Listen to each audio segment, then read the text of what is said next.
Hello and blessings to you. In this video, we'll go over chapter 12, which is drop letter imperfects. Alright? Before we get started, this is one of the shorter chapters, and so I thought maybe we could go over some of this oral review, since I'm not sure that we'll have time to do it in class. So, Abraham Korah LaDavid VaDavid Lo Shema. Alright? Give you a chance if you want to say that out loud. Okay, this says Abraham called to David, and David not did listen. So Abraham called to David, and David did not listen. Abraham yikra LaDavid VaDavid Lo Yishma. Okay, Abraham will call to David, and David will not listen. Naomi shalcha lechem la'am Yisrael ki hi sham'a bakol ha'avot. Alright? Naomi sent bread to, let's say, the people of Israel. Okay, so word pair right here. Because she heard, or let's say listened to the voice of the fathers. Okay, so word pair right here as well. And the reason voice is definite is because the fathers is definite. Alright, Naomi tishlach lachem la'am Yisrael ki hi tishma bakol ha'avot. So we have Naomi will send bread to, again we know it's the because of Israel, so to the people of Israel, word pair, because she will hear or will listen to the voice of the fathers. Okay, a lot to unpack in these sentences, so I think this is good practice for you guys. Let's do one more, and then we'll go on to the vocab. Alright?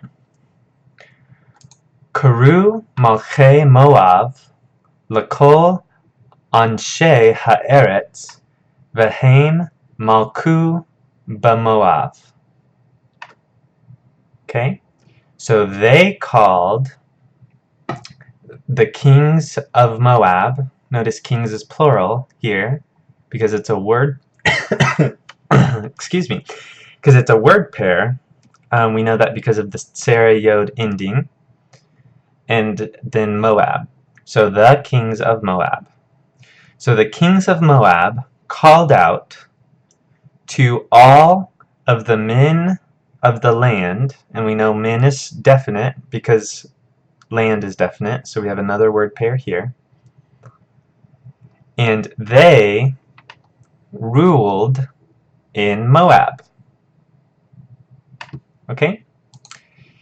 Yikreu malkei Moab lakol anshe ha'eretz v'heim yimlaku ad olam. Okay?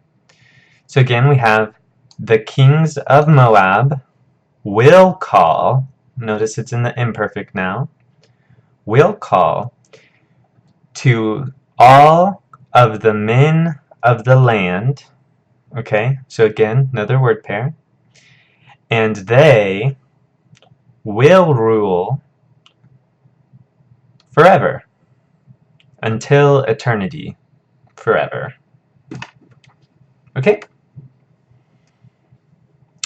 Hopefully this was some good practice for you to see the difference between the two lines, specifically here, Kara and Yikra, Shema, Yishma. Gotta draw my circles a little neater, huh? And then shalcha and tishlach, sham'a, tishma,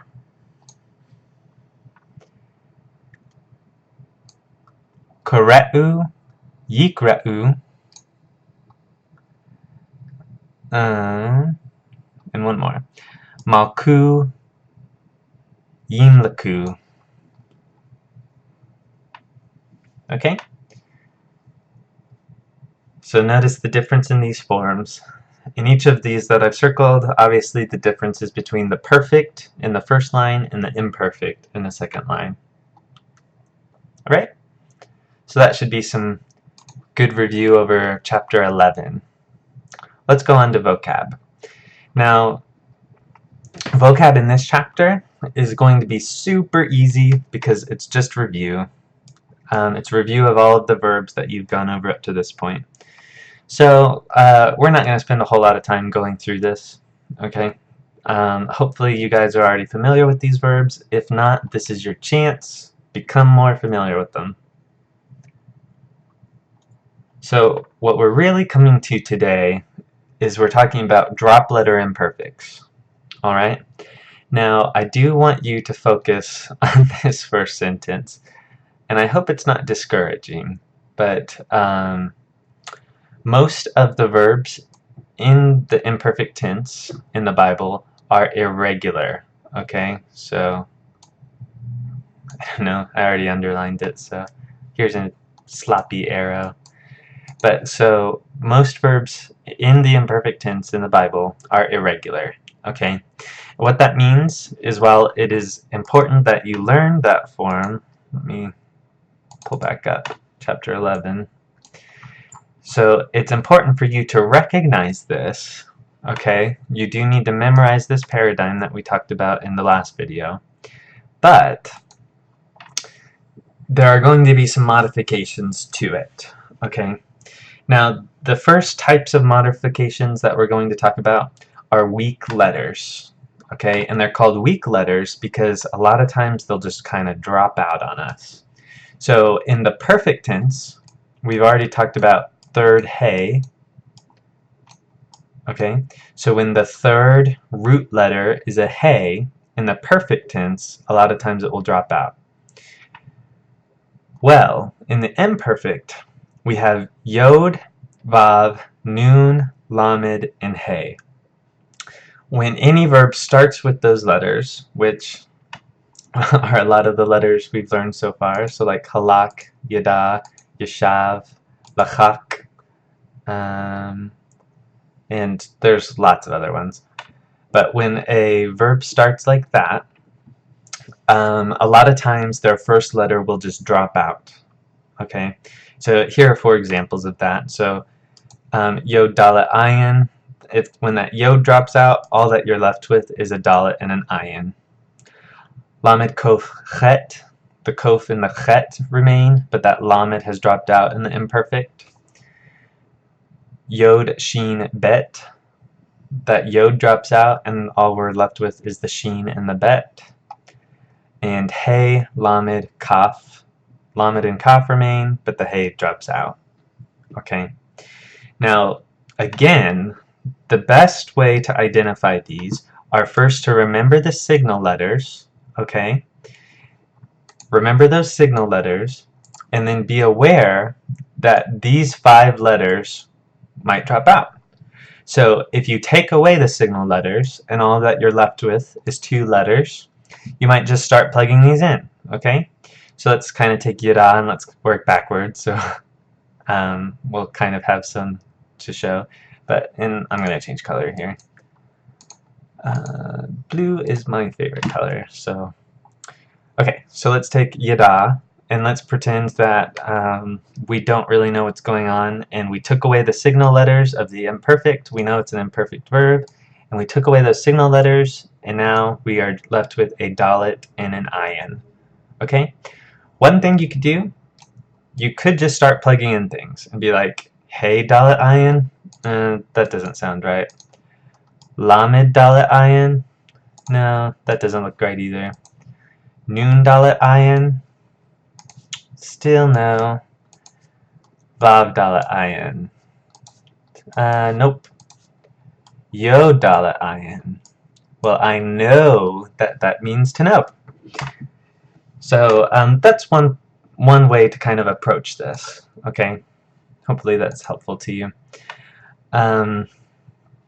So instead of memorizing paradigms like this of irregular verbs, it's going to be much easier for you and much more intuitive for you to instead memorize the signal letters and just be aware that these 5 letters drop out.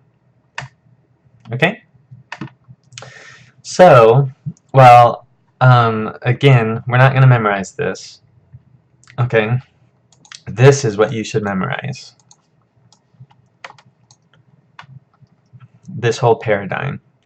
So what you'll do is you'll take off the letters in the beginning, take off the letters at the end. All that you're left with are, in this case, Shin, Mem, Resh. And you know that that's Shamar. Same kind of thing with these irregular ones. So let's kind of go over these. So I'm just going to read them out so you can have some more familiarity with them. And if you want to repeat them while I read them, then that probably would be helpful too. So let's do this. First, we'll start with our first common plural. Okay, first person, both genders. And I said plural. Of course I mean singular. First common singular. Ani elek. Ani eshev. Ani ekach. Ani eda. Alright? Second masculine singular. Ata telek. Ata teshev. Ata tikach. Ata teda. Okay? And just pointing out again what you might expect for lakak, for instance, is maybe something more like til, chak, or kach. Ran out of room, sorry about that. But so you might expect something more along these lines, but this lamed drops out, this vowel lengthens, and, well, actually, hirik is already kind of a long vowel, so it stays the same. In this case up here, though, these are lengthening because those letters dropped out.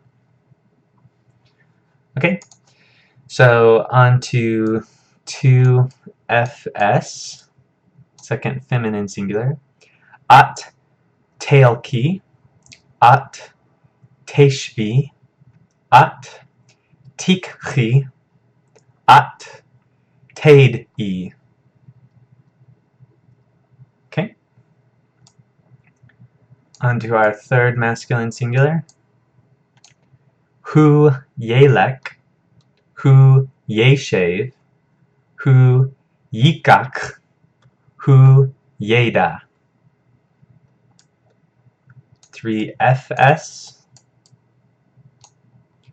He telek, he teshev, he tikach, he teda. Okay, so once again, here in our singular forms, we notice this ayin at the beginning, ayin, ayin, ayin, ayin. That lets us know that this is first person singular. These tavs, should kind of start to trip for you that this is an imperfect form. Okay, same thing with this yod and the nun. Okay, so when words that look like verbs start out with an ayin, well, that kind of went too far. When they start out with an ayin, tav, yod, or a nun, okay, that's when it should start to trip for you. Oh, maybe I'm looking at an imperfect verb. Alright? Let's keep going. Anachnu neilek, anachnu neshev, anachnu nikach, anachnu neda. Okay, so again, these nouns let us know that this is a first common plural imperfect. Atem teilku, atem teshvu, atem tikhu, atem tedu. Okay, that is the second masculine plural. Now for the second feminine plural, we have aten telchana, aten teshvena, aten tikchana, aten tedana. Teda'ena. Yeah, this one's a little hard to pronounce, huh? Teda'ena. Okay, now for the third masculine plural, we have heim yelchu, heim yeshvu, heim yikchu, heim yedeu. And finally, we have our third feminine plural, heina heina talachna, heina teshavna, heina tikachna, heina tedahna. Okay? So, hopefully you're starting to recognize our signal letters, okay? These letters at the beginning and at the end. Okay? If not, come back to chapter 11. This is what you want to memorize. Okay, next two verbs, verbs that start out, so they're called first alepphs. Okay, first alepphs kind of drop out like these ones do, but only in the first person singular form. Okay, so they're still here in the rest of the forms, so notice that still has these alepphs there, but in this first person singular form it disappears. Okay, now this is the reason this happens is because the Hebrew language doesn't like to have two alephs side by side like this. Okay, especially because what ends up happening is this aleph becomes a quiescent aleph. Okay, you don't need to remember this word, but just in case you're curious, it's called a quiescent aleph.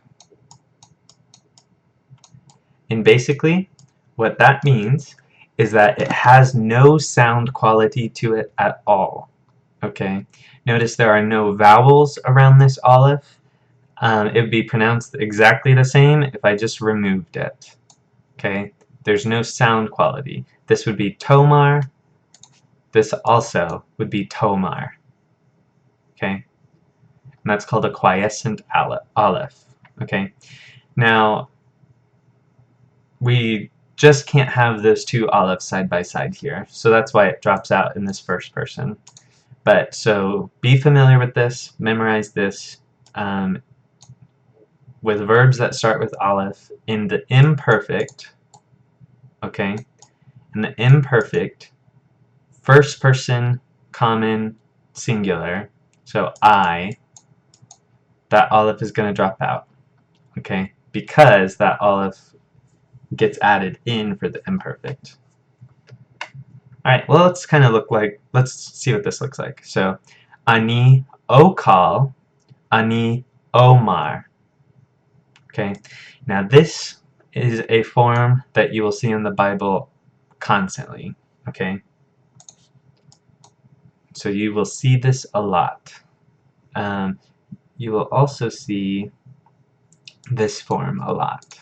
This third person masculine singular, Yomar.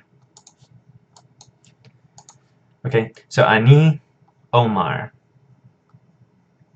Ata Tokal. Ata Tomar. At Tokli. At Tomri.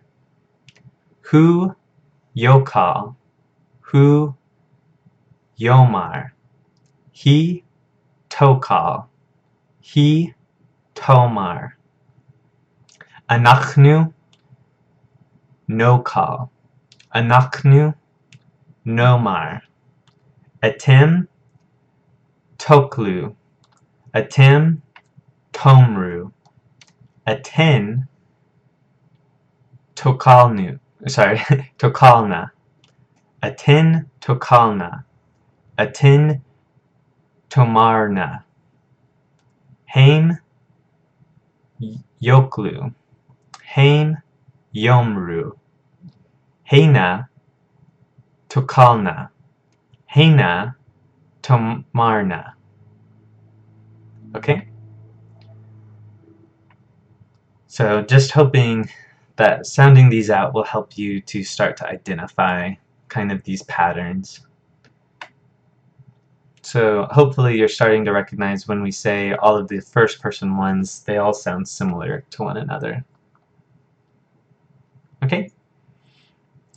Now our author gives us kind of a, maybe we could call it a cheat sheet for how to approach these verbs that we just talked about. Okay? So first thing you'll want to do is see if it's imperfect, see if it begins with aleph, tav, yod, or nun. Okay? Aleph, tav, yod, or nun. Okay? Once you have identified whether the word starts with that, if it does, then you could start to think maybe this is an imperfect verb. Okay? The next thing you would do is look for the imperfect tense endings. Okay? So yod, shurik, or a nun comments hey. So, but that doesn't preclude the possibility that this is the imperfect if that's not there. For example, in this illustration, there are no ending signal letters. So if you find these, that's more to just help confirm to you that this is an imperfect. Okay? And then of course be aware with which ones it matches up with. For instance, the yod is only an ending if the signal letter at the beginning is a tav. Okay? And that lets you know this is the second feminine singular. Okay? So first look at if it begins with an aleph, tav, yod, or nun, then see if it ends in one of these endings characteristic of the imperfect. And once you've done that, identify the letters that are remaining. Okay, so we've done this a little bit in class. So let's kind of do it up here really fast. If I get rid of that, in this case, I'm left with a sheen bet. Okay, so because we have such a limited number of verbs up here, we know the only one that has a sheen and a bet in them is going to be yashav, sit, settle, reside. Okay, but as we move forward, you'll have to, of course, keep learning vocab, and there could be potentially other words that have both a sheen and a bet in them. So, I don't know, just stuff to keep in mind. So once you have found whatever's left of the root, in this case, all of these examples have only 2 root letters left, but a lot of times you'll have all 3 letters. So let's, I don't know, just pick this one. If we remove the tav, remove the nun comments hey, and we're left with shema. Or I'm sorry, shamar. Okay. So, let's see. Oh, okay, so our author does want to caution us that there are verbs that also begin with aleph, tav, yod, or nun. Okay, and so we need to be careful when we are trying to translate one of those verbs. Okay, because it might look like it's in the imperfect, but it might not be in the imperfect. So I don't know, some good examples of this would be up here. So Omar might look to you like nothing's going on with it. So this might look like a perfect verb, right? So you just need to be familiar enough with this verb that you know, okay, so there's an aleph up front. The vowels are different, right? Typically, I would expect this to be something more along the lines of Amar, right? So we expect it to be Amar. Instead, we get Omar. So that vowel difference should kind of tip you off, and then you should be like, okay, well, it does begin with an aleph, so perhaps this is now in the imperfect. Okay, and if you don't at that point recognize that this is in the imperfect, you can always look it up in our book or in a lexicon or something like that, right? So, okay, well, so it may be a little confusing, but it doesn't always hurt to be wrong as long as you keep tracking it down, right? It's kind of what we do in class. Okay, so, oh, okay, so this is nice. The author is giving us some of these examples of when it might be confusing. So we have Yeda, right? Yeda. Normally, you would expect Yada, right? With just a Kametz Patak. That's the standard 3ms perfect kind of form for this verb, Yada. Instead, we get Yeda. So this Kametz has lengthened into a Tsere. And for those of you interested, specifically what has happened is as we are going, sorry, this is very bad Yod. Let's make that smaller. Okay, so we might want something more along the lines of like Yishmor for our 3ms. But they don't always follow that vowel pattern, and actually Yada would more follow a different pattern. But so let's just kind of go at this. Let's pretend we're just making this up to kind of see what's happening. So when you put this yod to make it imperfect, this yod is not strong enough to be right next to another yod. So what ends up happening is all of this disappears. And then to remember that that yod was there, the vowel lengthens. Okay? So that's why we have a tsere there. So we have Yeda. Yeda. Okay? So that tsere, in this case, should tip you off that it's now the imperfect. Same thing happening here with Yeshav. Okay? We had another yod here. It drops off. The vowel lengthens into a tsere. And that's what we're left with, is Yeshvu. Yeshvu. Okay? I think we've covered Omar and Amar close enough, so and then just really this is more of a reminder from the last chapter than anything. So perfect tense, you'll expect all of it to be at the end of the word, and I think he even goes and says because it's in the past, and so it's at the end, and this is in the future, so it's at the beginning. So that's what's happening here. Now, of course, it can also, the imperfect, even though it does have signal letters at the beginning, also in some forms will have them at the end too. So, I think I've said it like 3 or 4 times in this video, but I'll say it again. Really, what you'll need to be familiar with is this verb pattern right here. Okay, this is the Cal imperfect verb paradigm. Memorize these signal letters at the beginning and the end, these kind of hollow looking letters. If you memorize those, you'll be good to go. Okay? And then, basically, what this chapter adds is certain letters, namely these ones, an aleph, can drop out in the imperfect. Just be aware of when and what that looks like, and you'll be good to go. Well, that's all for this video. If you have any questions, feel free to join me for our Monday office hours. Otherwise, you can ask them in class as well. Hope you have a great day.